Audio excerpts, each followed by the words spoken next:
आज मैं आपको प्रश्न क्रमांक 11 से जो प्रश्न उत्तर है उन्हीं का सॉल्यूशन बताऊंगी। पिछले वीडियो में हमने प्रश्न क्रमांक 5 से तो 10 तक के क्वेश्चन कंप्लीट करे थे।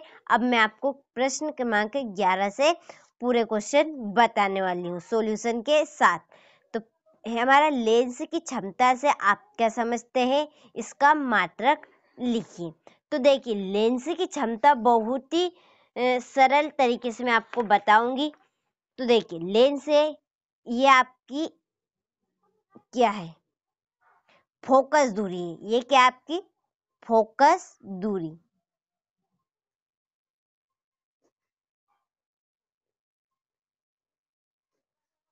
फोकस दूरी हो गई। तो जो फोकस दूरी है उसका व्युत्क्रम यानी कि इसके ऊपर एक, तो ये क्या होगा, फोकस दूरी का व्युत्क्रम हो गया। तो जो फोकस दूरी का व्युत्क्रम है वही आपकी फोकस दूरी क्या कहलाएगी, लेंस की क्षमता कहलाती है।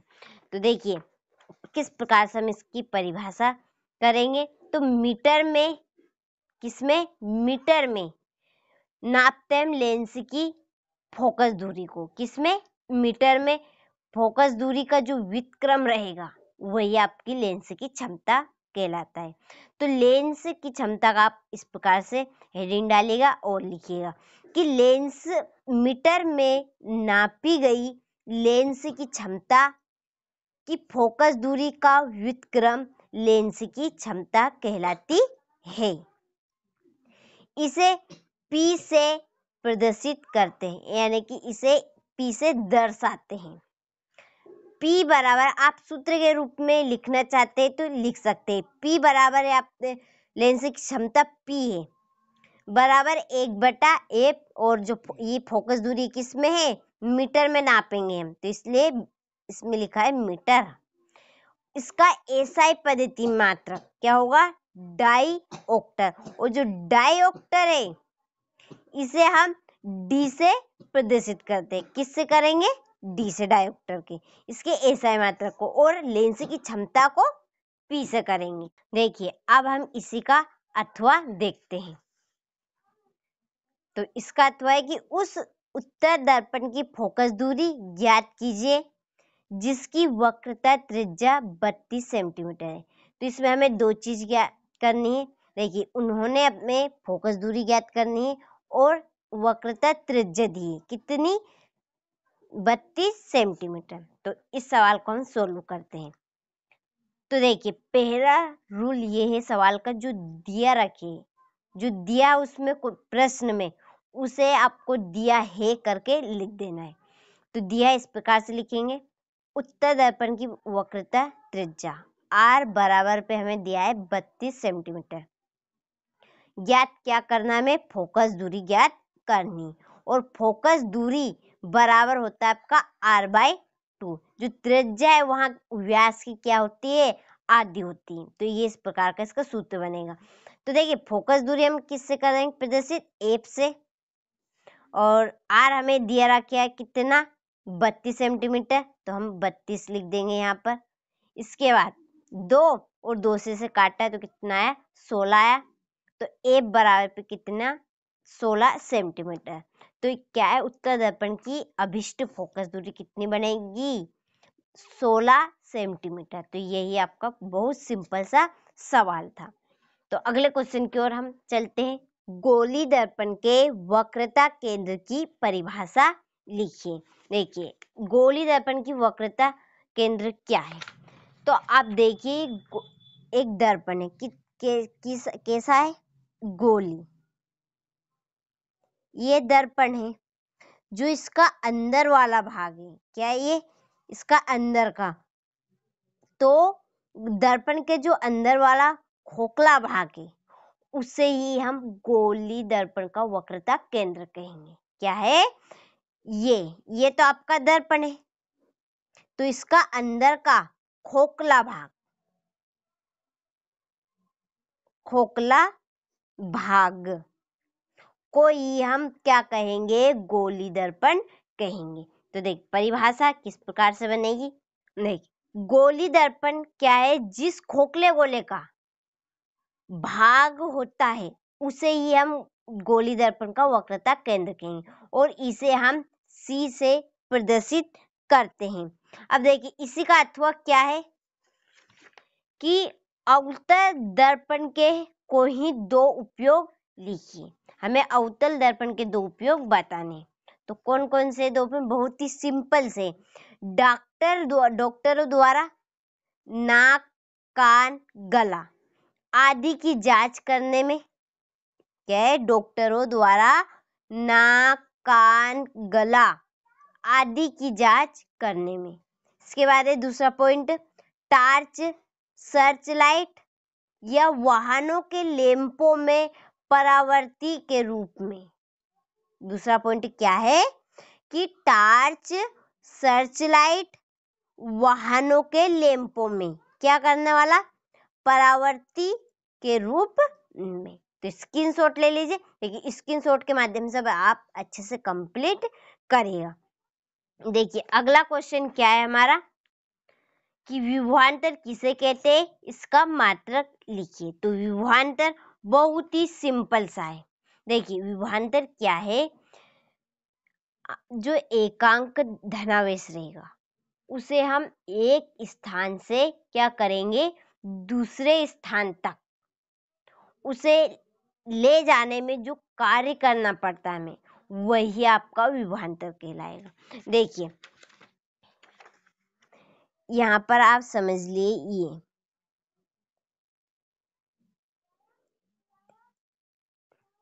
तो इसमें क्या है, इस गोले में ये धनावेश है आपका, क्या ये? धनावेश। इसका केंद्र यहाँ समझ लिए, ये केंद्र, इसे Q से प्रतिस्थापित। इसमें धनावेश है, इसकी सीमित दूरी है, क्या है? सीमित दूरी। तो इस धनावेश को यहाँ से यहाँ तक लाने में जो कार्य करना पड़ेगा हमें, उसे ही हम विभवांतर कहेंगे। देखिए एकांक धनावेश को हम एक स्थान से दूसरे स्थान तक लाने में जो कार्य करना पड़ता है, वही आपका क्या कहलाएगा? विभवांतर। समझ लीजिए यहाँ से ये या ये समझ लीजिए यहाँ से, तो यहाँ तक जो लाने में कार्य करना पड़ेगा, या इसे यहाँ से यहाँ तक लाने में जो कार्य करना पड़ेगा, वही क्या आपका विभवांतर है। बहुत ही सिंपल सी परिभाषा है इसकी कि विद्युत क्षेत्र में, कौन से? विद्युत क्षेत्र में एकांक धनावेश को एक स्थान से दूसरे स्थान तक लाने में जो कार्य किया जाता है, तो उन दोनों बिंदुओं के बीच का जो विभवांतर है, दोनों बीच के जो विभवांतर, वही आपका विभवांतर कहलाएगा। क्या है परिभाषा कि विद्युत क्षेत्र में एकांक धनावेश को एक स्थान से दूसरे स्थान तक लाने में जो कार्य किया जाता है, तो उन दोनों बिंदुओं के बीच का विभवांतर कहलाएगा। V बराबर, विभवांतर को हम V से करेंगे प्रदर्शित, W बटा Q। ये W है आपका कार्य और Q है एकांक धनावेश। इसका मात्रक है वोल्ट। आप इसका मात्रक है वोल्ट, इसमें मात्रक भी पूछा है। तो अब देखिए इसी का अथवा क्या है, विद्युत धारा के ऊष्मी प्रभाव से क्या समझते हैं? ऊष्मी प्रभाव, ऊष्मी प्रभाव क्या है? जो देखिए आपने देखा होगा घरों में जो हीटर, तो उसमें से जो ऊष्मा उत्पन्न होगी, क्या है? जो विद्युत ऊर्जा, हम क्या है उसमें लाइट, विद्युत धारा उसमें हम डालेंगे तो वहाँ क्या है? गर्म हो जाएगा, और गर्म होने के बाद जो ऊष्मा निकलेगी, वही आपका क्या है? ऊष्मी प्रभाव है। तो देखिए किस प्रकार की इसकी परिभाषा बनेगी। देखिए जब हम क्या है प्रतिरोध में विद्युत धारा प्रवाहित करेंगे, क्या है? प्रतिरोध में जो हीटर है उसी का जो तार है वे, उसमें क्या करेंगे हम? विद्युत धारा प्रवाहित करेंगे, तो उसमें से जो ऊष्मा उत्पन्न होगी, वह विद्युत धारा के द्वारा उसमें ऊष्मा होगी। तो ऊष्मा होने पर जो परिघटना होगी, ऊष्मा होने पर जो उसमें जो घटना हो रही है, क्या प्रक्रिया चल रही है, वही आपका क्या कहलाएगा, ऊष्मीय प्रभाव कहलाएगा। तो जब किसी प्रतिरोधक में विद्युत धारा प्रवाहित की जाती है तो ऊष्मा उत्पन्न होगी। क्या ऊष्मा उत्पन्न होती है विद्युत धारा के द्वारा। क्या है, विद्युत धारा के द्वारा ऊष्मा उत्पन्न होने की यहाँ परिघटना ने जो प्रक्रिया हो रही वही विद्युत धारा का ऊष्मीय प्रभाव कहलाती है। तो इसे स्क्रीनशॉट ले लीजिए और अच्छे से कंप्लीट करिएगा। देखिए अगला क्वेश्चन है 14, विद्युत जनित्र का सिद्धांत लिखिए। देखिए विद्युत जनित्र क्या है, देखिए सभी को पता है, मैं नाम बोलूंगी तो सभी को याद है कि ये तो हमें आता है। देखिए गांव में आपने देखा होगा अधिकतर जब सिंचाई करते खेतों में जब लोग इसे रखते हैं, आपने सुना है नाम जनरेटर, ये तो शादी ब्याह में भी लाते जनरेटर को। तो जो जनरेटर है वहां कैसा कार्य करता है, तो यही इसका सिद्धांत है। तो हम देखते हैं विद्युत जनित्र किस प्रकार कार्य करता है। तो देखिए जो विद्युत जनित्र है का सिद्धांत विद्युत चुम्बकीय प्रेरण की परिघटना पर आधारित होगा। क्या है, विद्युत जनित्र का सिद्धांत विद्युत चुम्बकीय प्रेरण की परिघटना पर आधारित होता है, जिसके अनुसार क्या है, जिसके अनुसार चुंबकीय क्षेत्र में घूर्णन करती कुंडली में प्रेरित विद्युत धारा प्रवाहित होगी। जब जो जनरेटर है वहां क्या है, घूर्णन यानी गोल गोल गोल घूमकर कुंडली में, जो उसमें एक कुंडली होती है वहां उसमें क्या करेगा, प्रेरित विद्युत धारा प्रवाहित करेगा, जिसकी दिशा फ्लेमिंग के दाएं हाथ के नियम पर आधारित होगी, जो क्या करेगा, यांत्रिक ऊर्जा को विद्युत ऊर्जा में परिवर्तित कर देगा, यानी यांत्रिक ऊर्जा को वह करंट में कन्वर्ट कर देगा। विद्युत जनित्र का सिद्धांत विद्युत चुम्बकीय प्रेरण की परिघटना पर आधारित होगा और इसके अनुसार चुम्बकीय क्षेत्र में क्या होगी, घूर्णन करती हुई कुंडली में प्रेरित विद्युत धारा प्रवाहित होगी, जिसकी दिशा फ्लेमिंग के दाएं हाथ के नियम पर आधारित रहेगी उसकी दिशा। फिर ये क्या करेगा, यांत्रिक ऊर्जा को विद्युत ऊर्जा में परिवर्तित कर देगा। तो यहाँ इससे यांत्रिक ऊर्जा को विद्युत ऊर्जा में परिवर्तित किया जा सकता है। तो यही आपका विद्युत जनित्र का सिद्धांत है। तो इस प्रकार से विद्युत जनित्र क्या करेगा, कार्य करता है। अब देखिए अगला क्या है हमारा, इसका अथवा। चुंबक के निकट लाने पर दिक् सूचक की सुई विक्षेपित क्यों होती है। तो जो दिक् चुंबक है उसमें सुई ने जो कांटा है उसके पास हम चुंबक को लाएंगे तो उसका जो सुई है वहां क्यों हिलती डुलती है, यही हम इस प्रश्न में पढ़ने वाले। तो देखिए जो दिक् सूचक है वहां भी एक छोटा चुंबक होता है, चुंबक ही होता है, ये क्या है, दिशा बताता है। दिक् सूचक क्या है, दिशा बताएगा। तो इस दिक् सूचक के पास हम चुंबक को लाएंगे तो इसकी सुई आकर्षण बल और जो प्रतिकर्षण बल के कारण दिक् सूचक की सुई हिलने डुलने लगती है। देखिए ये आपकी दिक् सूचक है, समझ लिए, इसमें इसके कांटे हैं, इसमें सुई, और ये है आपकी चुंबक। तो इस चुंबक को हम इसके निकट लाएंगे। आपने चुंबक को बहुत बार देखा होगा, बचपन में खेला होगा चुंबक से, तो वही है। तो चुंबक को हम इसके पास लाएंगे तो इसके कांटे क्या करेंगे, पास लाएंगे तो आकर्षण बल होगा, दूर ले जाएंगे प्रतिकर्षण बल होगा। तो इसके पास लाएंगे हम तो इसके कांटे हिलने डुलने लगते हैं। तो यही आपकी इस कारण से दिक् सूचक की सुई विक्षेपित होती है। तो देखिए दिक् सूचक एक छोटा सा चुंबक होता है, क्या है, दिक् सूचक भी एक छोटा चुंबक होता है तथा दो चुंबकों के ध्रुव, दो ध्रुव रहेंगे आपके एन एस ध्रुव और एन ध्रुव, एन एस ध्रुव रहेंगे के मध्य आकर्षण और प्रतिकर्षण बल कार्य करते हैं, जिस कारण से इन दोनों बलों के कारण से ही दिक् सूचक की जो सुई है वहां चुंबक के निकट लाने के पास लाने पर विक्षेपित होगी। तो दिक् सूचक भी एक छोटा चुंबक होता है। दो चुंबकों के ध्रुवों के मध्य आकर्षण एवं प्रतिकर्षण बल कार्य करते हैं और इस कारण दिक् सूचक की सुई चुंबक के निकट लाने पर विक्षेपित हो जाती है। तो बहुत ही सिंपल सा था।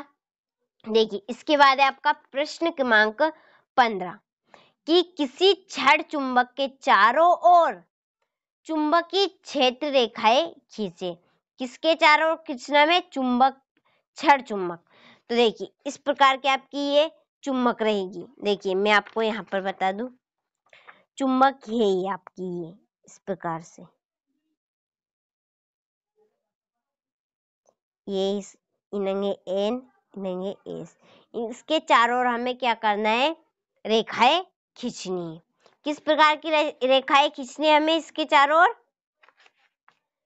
चुंबक के चारों चुंबकीय क्षेत्र रेखाएं खींचनी है, ऐसी न्यू।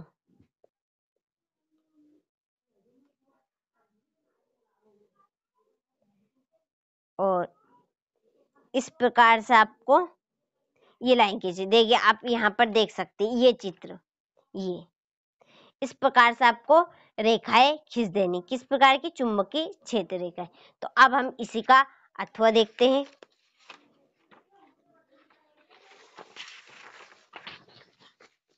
देखिए इसी के अथवा में आपको बताना है दिष्ट धारा के दो स्रोत, यानी कि दिष्ट धारा के दो साधन बताने हैं। तो पहला है दिष्ट धारा जनित्र और विद्युत सेल, दो है, दो बताने बस केवल आपको, दिष्ट धारा जनित्र और विद्युत सेल, क्योंकि 2 नंबर में ही आएगा। देखिए इसके बाद है आपका प्रश्न क्रमांक 16, उत्पादक किसे कहते हैं? उदाहरण दीजिए। देखिए उत्पादक नाम में ही छुपा है इसका। उत्पादक यानी कि खुद ही उत्पाद करेगा। और जैसे कि पेड़ पौधे, देखिए पेड़ पौधे क्या बनाएंगे? फल बनाएंगे, और फल को हम क्या, हम खाएंगे। मनुष्य यानी खुद ही उत्पादन करेगा। तो देखिए जो जीव अपने पोषण के लिए सौर ऊर्जा, किसका? सौर ऊर्जा एवं क्लोरोफिल की उपस्थिति में, सौर ऊर्जा और क्लोरोफिल की उपस्थिति में कार्बन डाइऑक्साइड एवं जल को प्रकाश संश्लेषण प्रक्रिया द्वारा कार्बोहाइड्रेट में परिवर्तित कर देते हैं। देखिए फिर से एक बार को किस चीज की जरूरत रहेगी इसमें? सौर ऊर्जा की। इसके बाद क्लोरोफिल की, ये तो उपस्थिति रहेगी। देखिए उपस्थिति करने पर यहाँ कार्बन डाइऑक्साइड और जल, कार्बन डाइऑक्साइड को और जल को प्रकाश संश्लेषण की प्रक्रिया द्वारा कार्बोहाइड्रेट में परिवर्तित कर देते हैं और फिर क्या करेंगे? ये फल की प्राप्ति करेंगे। तो उसे उत्पादक कहा जाता है। जैसे नीली शैवाल। तो स्क्रीनशॉट ले लीजिए। देखिए स्क्रीनशॉट के माध्यम से आप सभी को अच्छे से कंप्लीट करेगा। वादा है ये आपसे 100% इसी में से आएगा। आपके वार्षिक पेपर यही फंसेगा आपका, इसी में से। मैं आपको पूरा सॉल्यूशन भी दे रही हूँ। देखिए अगला क्वेश्चन क्या है हमारा? इसका अथवा आहार श्रृंखला या खाद्य श्रृंखला किसे कहते हैं? तो खाद्य श्रृंखला या आहार श्रृंखला क्या होती है? देखिए जिस प्रकार से, देखिए गाजर है, गाजर को कौन खाएगा? खरगोश। खरगोश को शेर खा गया। तो जो क्रम बाय क्रम अपने भोजन के लिए खा रहे हैं जो जीव, उसे ही आहार श्रृंखला कहेंगे। तो एक दूसरे जो खा रहे हैं इसे बोलेंगे क्रमिक रूपांतरण। तो भोजन रूपी भोजन रूपी ऊर्जा की जीवों में क्रमिक रूपांतरण की श्रृंखला आहार श्रृंखला कहलाती है। क्या है कि भोजन रूपी ऊर्जा की जीवों में क्रमिक रूपांतरण की श्रृंखला खाद्य आहार श्रृंखला या खाद्य श्रृंखला कहलाती है। देखिए मैंने आपको पूरे क्वेश्चन बता दिए जो 2-2 नंबर वाले। देखिए पूरे एक ही वीडियो में आपको बताऊंगी तो बहुत लंबा वीडियो हो जाएगा, यानी कि आप भी बोर हो जाएंगे। तो इसलिए मैं आपको छोटे छोटे टुकड़े में बता रही हूँ। तो मैंने आपको पूरे ये आपके 2 नंबर वाले पूरे प्रश्न खत्म हो गए और मैंने मेरा जहाँ तक प्रयास रहा मैंने आपको अच्छे से समझाने का प्रयास किया है। यदि फिर भी समझ में नहीं आया तो आप कमेंट करके बता देना। तो हमने आज प्रश्न क्रमांक 11 से लेके 16 तक के पूरे प्रश्न आपको बता दिए। तो पिछले वीडियो में हम क्वेश्चन नंबर 17 से प्रश्न उत्तर आपको बताएंगे। तो आप जब तक इन प्रश्नों को अच्छे से कंप्लीट करेगा और इन्हें नोट भी कर लीजिएगा ताकि आपको बार बार वीडियो देखना ना पड़े। तो आप प्रश्न को नोट कर लीजिए, स्क्रीनशॉट के माध्यम से आप उन्हें लिख लीजिएगा और अच्छे से कंप्लीट कर लीजिएगा। तो मिलते हैं हम जब तक आप इसे कंप्लीट करिएगा। अगले आपसे मिलते हैं दूसरे वीडियो में।